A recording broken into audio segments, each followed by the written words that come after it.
So hello बच्चों, welcome back. तो ध्यान से सुनिएगा, बड़ा ही क्रिटिकल सेशन है, ठीक है? अंत तक सुनना है आप सभी को।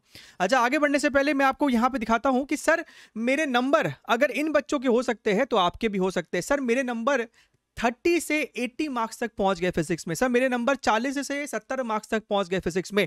तो ये वो बच्चे हैं जो सिर्फ 2 से 3 महीनों में ये कमाल करके दिखाए हैं और वो यहीं से ही चीजों को फॉलो कर रहे हैं। हाँ, ये बात है कि जो मैं कह रहा हूं वो बच्चे आंख बंद करके चीजों को फॉलो कर रहे हैं, टास्क को कंप्लीट कर रहे हैं। तो अगर आप भी करेंगे तो होगा, लेकिन आपको फेथ और पेशेंस रखना होगा। अच्छा, इसके अलावा दूसरा इंपॉर्टेंट पॉइंट, इससे पहले कि हम लोग अपने मुद्दे पे आए, दूसरा important point, I am so much happy आप में से कितने सारे लोगों ने हमारे उस चैलेंज को एक्सेप्ट किया है और ऑलरेडी प्रिंट आउट निकाल के सॉल्व करना, प्रैक्टिस करना शुरू भी कर दिया। हमने आपको 3 चैलेंज दिया था, challenge 1, challenge 2 and very important challenge 3, जहां पे 141 थियोरेटिकल क्वेश्चन का हमने आपको चैलेंज दिया था। अगर आपने नहीं देखा है तो जाके उस वीडियो को देखिए, लिंक आपको डिस्क्रिप्शन बॉक्स में है। सारे चैलेंजेस को आप डाउनलोड कीजिए और उसको एक्सेप्ट करके आप उसको कंप्लीट कीजिए। अच्छा, चलिए हम लोग आते हैं अपने आज के टॉपिक पे, आज के मुद्दे पे, जहां पे बच्चों के नंबर अगर नहीं आते या फिर सर इतना कम समय बचा है और इतना कुछ बाकी है, और सर पेपर अटेम्प्टिंग स्ट्रैटेजी, इसके ऊपर मॉक टेस्ट, बड़ा ही मतलब ओवर हाइप्ड आपका ये एक शब्द है मॉक टेस्ट। तो हम लोग इसके ऊपर यहां पर डिस्कशन करेंगे, ध्यान से सुनिएगा। सबसे ज्यादा जो आस्क्ड क्वेश्चन होता है वो सर, सबसे पहला सवाल होता है कि सर समय बहुत कम है, इतना सब कुछ कैसे करें?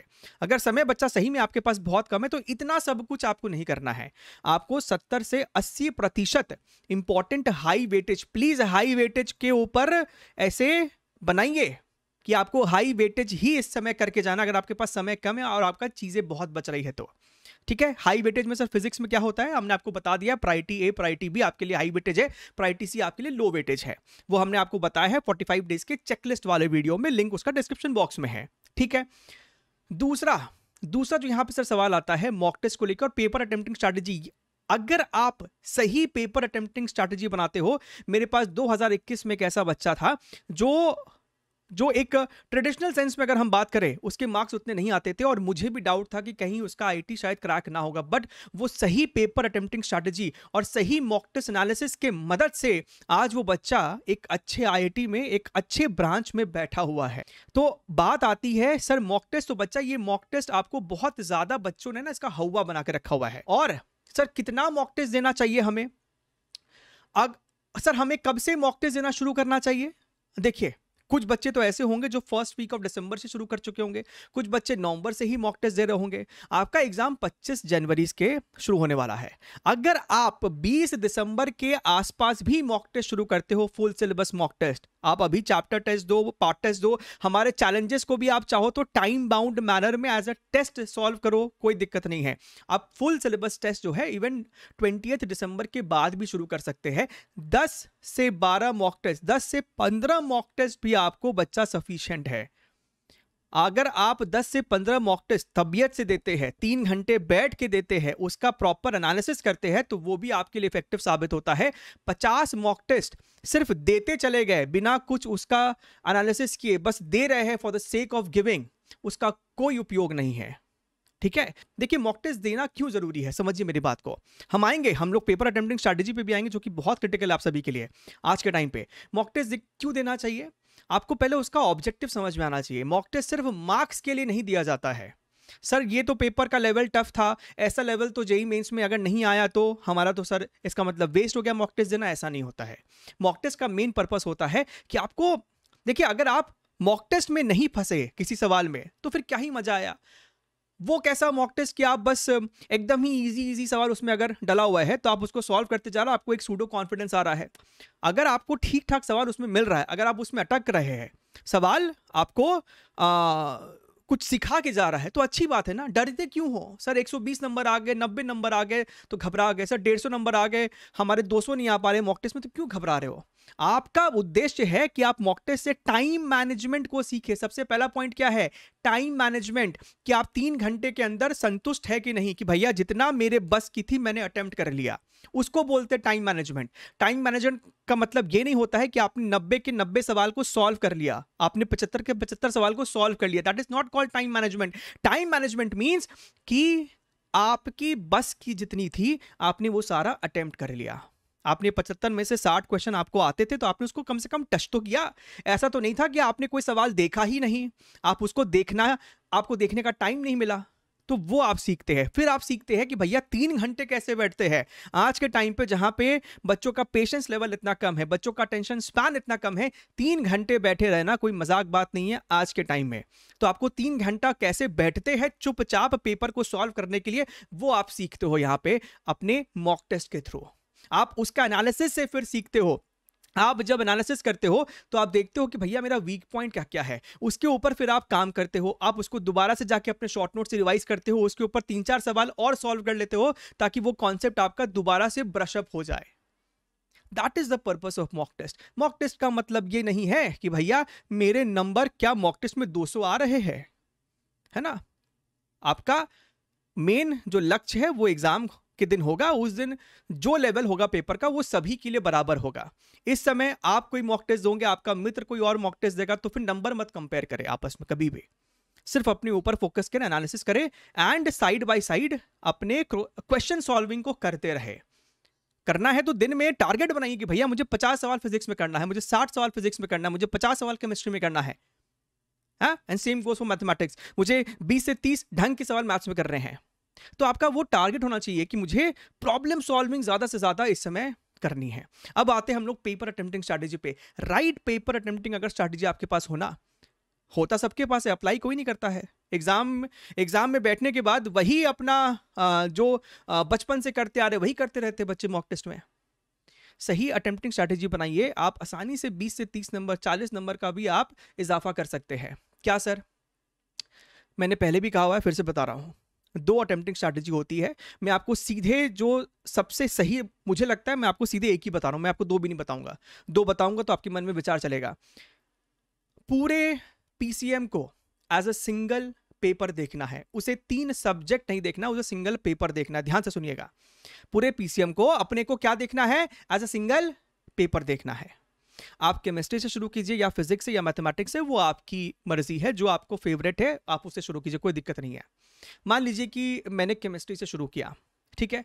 आपका पहला टारगेट होना चाहिए कि मुझे आंख बंद करके, मतलब आंख खोल के, लेकिन मुझे सिर्फ और सिर्फ इजी क्वेश्चंस को पहले जल्दी जल्दी सॉल्व करते चलना है। देखिए, सवाल को पढ़ते के साथ 2 सेकंड में 1 सेकंड में आपको समझ में आ जाता है कि ये सवाल इजी डोमेन में आता है मेरे।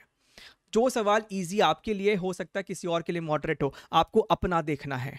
आपने देखा सवाल को, हाँ मुझे आता है, आपने उसको सॉल्व किया, आगे भी आप आगे बढ़ गए। फिर आपने 2, 3 मान लीजिए आपको लगता है मॉडरेट था, छोड़ दिया आपने, आप 4 पे गए, 4 आपको इजी लगा, फटाक से आपने सॉल्व किया, आगे बढ़ गए। आप ऐसे करते जाइए। आप केमिस्ट्री खत्म किए, स्विच टू फिजिक्स, आप फिजिक्स पे चले गए, दोबारा से जो इजी या फिर जो आपके फेवरेट चैप्टर थे, स्ट्रॉन्ग चैप्टर थे, उनको आपने फटाक से सॉल्व किया। Then you shifted to mathematics. Mathematics में मान लीजिए कि आपको सिर्फ 3 ही सवाल बना, या फिर आपसे सिर्फ 2 ही सवाल बना, जो आपको लगा कि हाँ ये वाले इजी कैटेगरी या मॉडरेट टू इजी कैटेगरी में थे, आपने सॉल्व किया। आप एक बार इमेजिन कीजिए कि अगर आपने ये प्रोसेस किया। देखिए, एक पेपर में ना, अगर हम एक्चुअल जेईई मेन की पेपर की बात करें तो उसमें आपको कम से कम नहीं बेसिक भी तो 25 से 30 सवाल है ना, वेरी इजी या फिर इजी कैटेगरी के मिल जाते हैं तीनों मिला के।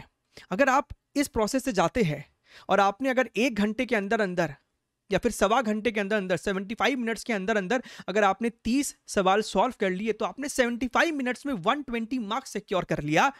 आपने 120 नंबर सिक्योर भी किए, आप कहीं भी अटके नहीं, तो आपका कॉन्फिडेंस भी बूस्ट हो चुका है 1 घंटे बाद पेपर में। हाई कॉन्फिडेंस के साथ अब जब आप दोबारा, जिसे हम राउंड 2 बोलते हैं, अब जब आप दोबारा केमिस्ट्री पे आते हो और उसके मॉडरेट क्वेश्चन को या फिर डिफिकल्ट क्वेश्चन को दोबारा से अटैक करते हो, तो उस हाई कॉन्फिडेंस के साथ आप शायद वो सवाल निकाल ले जाओगे जो आप पहले शायद नहीं कर पाते। That is the benefit of this round 1 and round 2। जो बच्चे जानते हैं, सुनते आ रहे, यूट्यूब पे ज्ञान बट रहा है, सुनते आ रहे हैं, लेकिन अप्लाई थोड़ी ना करना है। सर हम क्यों अप्लाई करें इसको? हम तो जाएंगे वही भेड़चाल तरीके से पेपर को सॉल्व करेंगे, सवाल को लेके बैठ जाएंगे, सर ये तो मेरा फेवरेट चैप्टर था, इसको लेके बैठ गए, घस रहे पेपर में। मिल गया एक सवाल हमको पुल्ली ब्लॉक का, लेके बैठ गया उसको, 10 मिनट तक हम उसी में एकदम लगे पड़े हैं। ये नहीं करना है। आप जो भी मॉक टेस्ट देते हैं वहां पे कुछ ऐसा अपना एक स्ट्रैटेजी बना के पेपर के अंदर घुसे, 3 घंटे उसको अप्लाई करें और फिर देखिए कि आपकी एफिशिएंसी कैसे निकलती है। तो मॉक टेस्ट का एक और पर्पस होता है कि आप डिफरेंट डिफरेंट स्ट्रैटेजी को उसमें अप्लाई करें और देखिए कि आपको क्या बेस्ट फिट हो रहा है, जिसे आप अपने मेन पेपर के दिन भी लगा के आएंगे। ये जो ट्रैप वर्ड है, ये ट्रैप कई बार क्वेश्चन सेटर आपको क्वेश्चन में लगाता है, बच्चों के लिए लगाता है ना भाई, कॉम्पिटिटिव एग्जाम है। Competitive exam is not a process of selection, it's a process of elimination. तो अगर हम ट्रैप नहीं लगाएंगे, एग्जामिनर अगर आप ट्रैप नहीं लगाएगा तो बच्चे फिर वहां से छटेंगे कैसे? तो आपको वो ट्रैप पकड़ना है। बहुत बार ऐसा होता है कि भैया क्वेश्चन की सीक्वेंसिंग ऐसी की जाती है कि 2-3 आसान के बाद अचानक से एक टफ डाल देंगे, या फिर शायद शुरुआत में ही 3-4 टफ डाल दे।